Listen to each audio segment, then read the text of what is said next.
আসসালামু আলাইকুম, কেমন আছেন সবাই? আশা করি সবাই ভালো আছেন। তো আজকে আমরা দুই বোন মিলে ঘুরতে যাচ্ছি যশোর গদখালি। তো আপনারা আমাদের সাথেই থাকুন, গদখালির সৌন্দর্য আপনাদের সাথে তুলে ধরবো। তো আমরা রাস্তায় এসে ভ্যানে উঠে গেছি, তারপরে যে পার্কের ভিতরে চলে আসছি।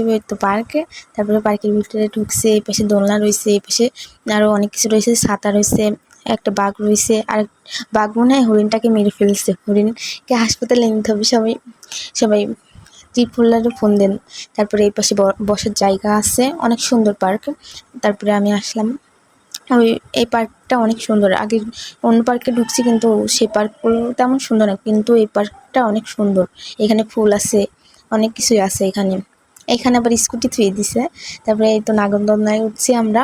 ওঠার পরে এই তো সবাই উপর থেকে সব কিছু কেমন সুন্দর লাগতেছে। তারপরে আমি দোল খাইতেছি। তো আপনারা আমার সাথে থাকুন, তাহলে অনেক ভালো করতে পারবেন।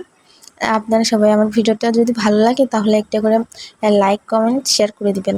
আর ইউটিউব থেকে দেখলে সাবস্ক্রাইব করবেন, ফেসবুক থেকে দেখলে ফলো দিবেন।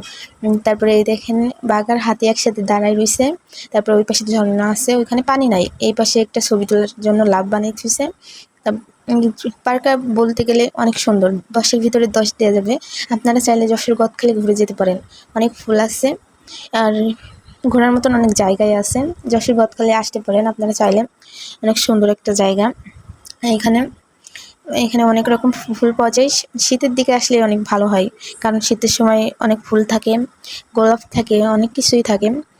তো আমার ভিডিওটি কেমন লাগলে সবাই বলবেন। আর এই পাশে আমি একটু ফুল নিয়ে ঢং করতেছিলাম। এই পাশে দেখি কাঠগোলাপ নাকি নাকসা পাতা জানি না, কিন্তু এই ফুলটা অনেক ভালো লাগলো আমার কাছে। তারপরে এই তো গদখালি থেকে আসার সময় একটু ট্রেন রাস্তার ওই জায়গায় আসছিলাম, ওই জায়গায় একটু ভিডিও করছিলাম। ট্রেন রাস্তার এই জায়গায় গদখালি থেকে একটু দূরে 10 টাকা 15 টাকা মতন ভাড়া নেয়। তারপরে এই তো এই ট্রেন রাস্তা, আমরা যখন গেছিলাম তখনই একটু পরে ট্রেন আসছিলো। তারপরে যে আমরা চলে আসছিলাম। তো আজকের ভিডিওটা কেমন লাগছে আপনাদের কাছে সবাই কমেন্টে বলবেন, এবং ভালো লাগলে লাইক, কমেন্ট, শেয়ার করবেন।